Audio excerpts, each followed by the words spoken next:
vamos contar a história não contada de Exu Caveira, uma que pouco roda pelos terreiros onde a entidade costuma encarnar.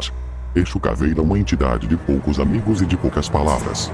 Ele tem poucos médiums e não participa de festas de Exus, sendo uma entidade mal compreendida e trabalhando na linha da esquerda da Umbanda. Quase sempre confundido com ser maligno por conta de seu nome e seu território de trabalho. Mas ele na verdade traz essa sensação de trevas, porque ele cumpre suas missões em lugares muito escuros no plano espiritual. Exu Caveira reside muito tempo nos cemitérios. Entre suas obrigações está cuidar dos desencarnados, levar as almas que fizeram o mal e só erraram para que cumpram o que tem pagar no plano espiritual, ou seja, levar do umbral para os infernos. A Falange de Caveira tem 49 entidades, as que seriam os acompanhantes de Próculo. Nome do Senhor Caveira: quando ele ainda estava encarnado, Próculo foi traído pelo próprio irmão e perdeu a mulher que ama. Os companheiros de Próculo foram os que morreram queimados vivos com ele.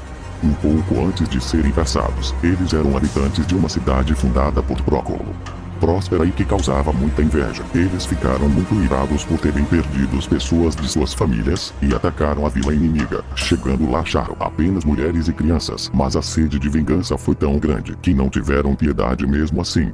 Essa atitude dos habitantes das terras de Próculo trouxe um ódio imenso por eles, e o inimigo era em número bem maior. Eles foram todos caçados e mortos cruelmente. Todos os últimos 49 habitantes da vila de Próculo. Esses 49 habitantes, todos se tornaram da Falange da Caveira. Por isso existem entidades como Rosa Caveira, Sete Catacumbas, Exu Quebra-Ossos, Tata Caveira, João Caveira e Exu Caveirinha. Conta-se que o irmão de Próculo e sua amada, depois de desencarnados, foram fazer parte da Falange Exu Caveira. Isso deixou a marca de personalidade do Exu Caveira. Ele preza a fidelidade e adora a lealdade, odiando os traidores, e considera a traição de irmãos a pior de todas. Seus médiums são provados o tempo todo em suas condutas, por isso muitos temem o Exu Caveira.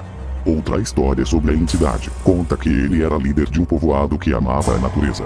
Eles faziam rituais de sacrifícios com animais e oferendas com fetos. A esposa de Próculo é grávida e o sumo sacerdote do povoado decide que a próxima oferenda seria o filho de Próculo.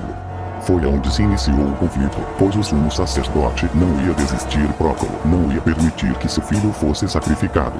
Foi durante a noite que o sumo sacerdote entrou na tenda de Próculo. Era uma noite de tempestade. Ele mata a esposa de Próculo e tira o feto, e entrega a criança morta para as entidades. Próculo na época já era um homem perverso, mas a ira dele por perder a mulher e o filho o tornou ainda pior, e ele mata todos os habitantes do povoado e o sumo sacerdote com requintes de crueldade. E quanto mais Próculo matava, mais os espíritos imundos o seguiam, incluindo as pessoas do povoado que ele matou.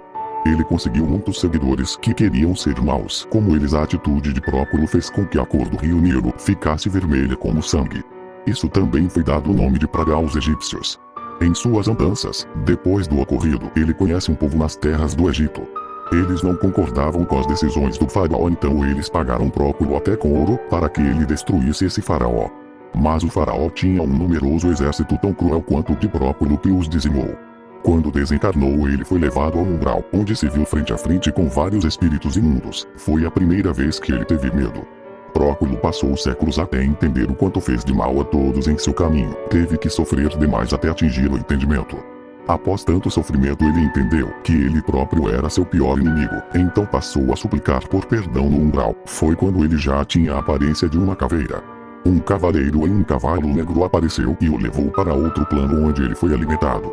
Recuperando suas forças, Caveira agradece e pergunta o nome de seu salvador, que se nega a dizer. Ele apenas pode ver que ele era muito alto, tinha uma capa e uma cartola que cobria metade do rosto. Exu Caveira se torna muito forte, aprende a usar armas e passa a trabalhar naquele inferno que foi levado, levando as almas para o purgatório e as pessoas perversas para o inferno. Perguntado como ele queria seguir, ele decide não encarnar. A sua missão era cuidar daqueles que ele matou e estavam prontos para reencarnar nas novas encarnações. Sua esposa se torna filha daquele sumo sacerdote que ele matou. Foi nessa época que o agora Exu Caveira se tornou o guardião dos cemitérios. Essa foi a história que poucos sabem sobre Próculo. Exu Caveira não se sabe se ela é real ou falsa, mas nossa função é contar as histórias para que todos tenham conhecimento sobre as entidades. Se gostarem, se inscrevam no canal e deixem seu like, ele ajuda muito. Até o próximo vídeo.